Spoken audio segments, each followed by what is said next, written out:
Hi, this is Miss Dennis, the library teacher at Parkway Elementary School. I'm here today to talk to you about how to access Parkway's library's ebooks. There are two main ways to access our school's ebooks from our school library's website. You may also access our ebooks through a special app, which will be discussed in another screencast. The first way to get to the ebook collection is to click on the ebooks link on the ebooks page.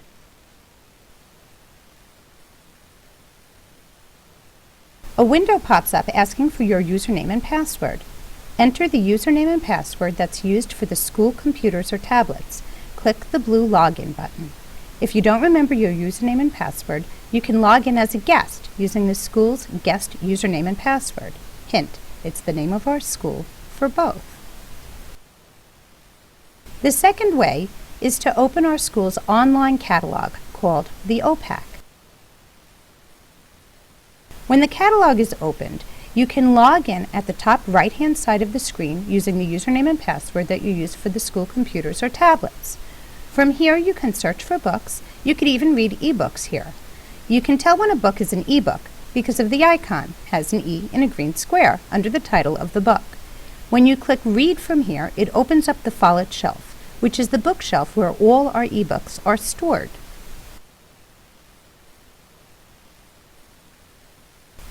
An easier way to find the ebooks, however, is to go right to the Follett shelf. This is found on the left side menu. Now we are in the same place we would be if we had clicked on the ebook link from the ebook page on our website. We're on the actual bookshelf where all our ebooks are kept. This is specific for each of the libraries in Plainview.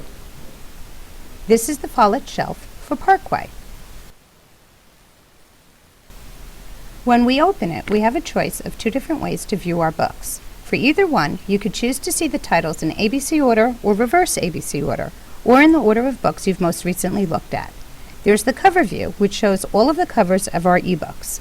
When you move the mouse so that the cursor hovers over the cover, an information box opens describing what the book is about. If anyone has reviewed the book, you can see that here as well. Some books are unlimited. This means that many people can open and read the book at the same time. The symbol for this looks like a sideways number 8 in a green flag. You can open up the book right from here.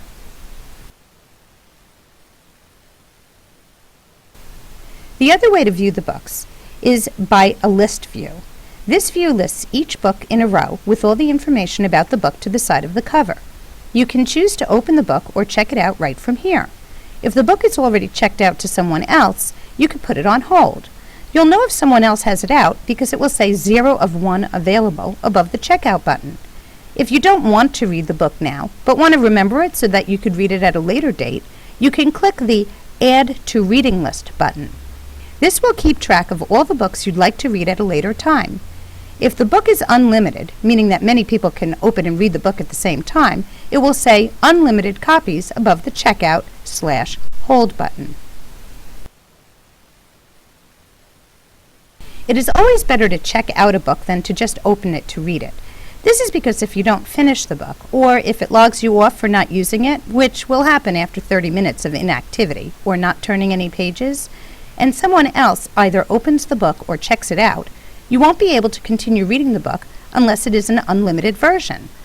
Another reason to check out the book is in case you want to take notes, highlight passages, or bookmark any pages. We'll discuss how to do all these things in another screencast. However, you may choose to just read it if you want. The program will always remind you if you haven't checked out the book, and it will give you the opportunity to check it out. If you still don't want to check out the book, just click the X in the upper right-hand corner of the information box and begin reading the book. To check out a book, just click Check Out. Click the X in the upper right corner of the information box and begin reading the book. There are toolbars at the top and bottom of each page, but they're not automatically open. There's always an information box that tells you this. Click OK, and the cover of the book will appear. You can advance the page, or go back by clicking on the arrows to the right or left of the page. However, if you click the center of the page, the upper and lower toolbars appear. This is where you can choose to open the menu, search for a word, change the view of the page, advance or choose which page you want to go to, bookmark a page, add notes, and more. You can also choose to listen to the book being read. However, it's usually not read well, so we don't really suggest it. Let's look at some of these features in more detail. The others, such as bookmarking, note-taking, and highlighting, will be covered in another screencast. First, let's talk about changing the view. The options for how the page looks are found by clicking on the bottom right letter A box. The display option window will appear. You have a choice of a one-page view or a two-page view. The two-page view is how a book looks when you're holding it open. However, the words are a little smaller as 2 pages are now on the screen. The text-only choice will remove all the pictures. You can also choose your magnification. This means how large or small the page and words are. We recommend that you fit it to the screen to the height so that the whole page fits on the screen. However, if the words are too small to read, you should consider choosing a one-page view and zoom in. You can also change the color of the screen behind the book. This may be useful if you're reading in bright sunlight or in an environment where there's not a lot of contrast.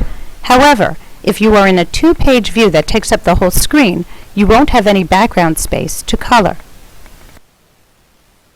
The 3 parallel lines on the upper right-hand corner of the page bring up a menu.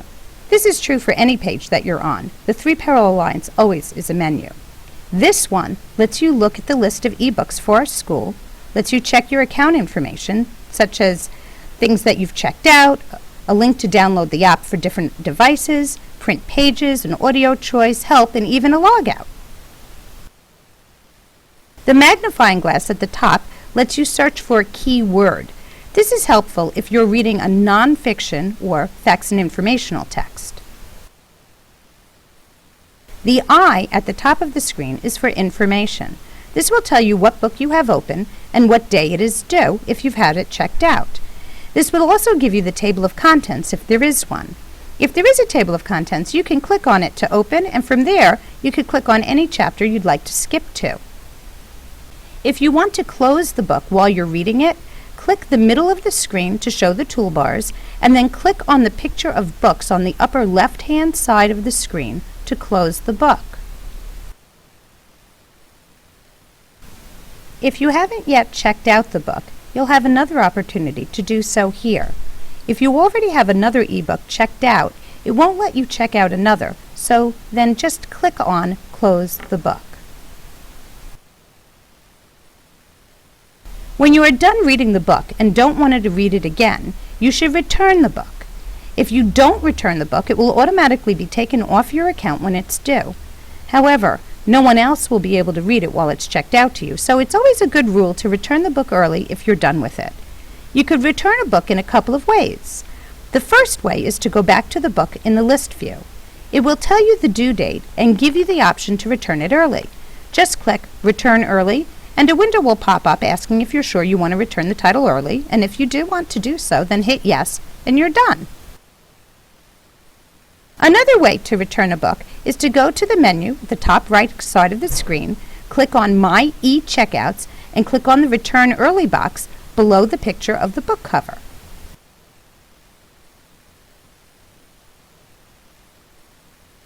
A third way to return a book is to click on your book bag, which is in the upper toolbar of your screen. Under the book is a backwards arrow, and under that is a box telling you when the book is due. If you click on the backwards arrow, a window pops up asking if you're sure you want to return the book early. If this is indeed what you want to do, then click Yes, and the title will be returned. When you're in your book bag, you can also see what books you have put in your reading list to read later, books that you have on hold, and you can also check your reading history, all the ebooks that you have read. To get back to the Follett shelf, click on the Books icon on the top left side of your screen. The last thing I'd like to talk to you about is that you can search for a book by searching for either the title or a key word. There's a search box at the top of the Follett shelf. You type in your search word in this box and click Enter. For example, we can search for weather. 4 books come up that we could choose from. If you're not sure of the title or subject, just type in any word that you think will bring up the book. For example, if you would like Ivy and Bean books, you can just type Ivy, hit Enter, and all the ebooks of Ivy and Bean will come up. To get back to the list or cover view of the ebooks, just click the X on the right side of the search box. This completes this screencast. Stay tuned for the next screencast about how to take notes, bookmark pages, and even highlight sentences and passages. Thank you.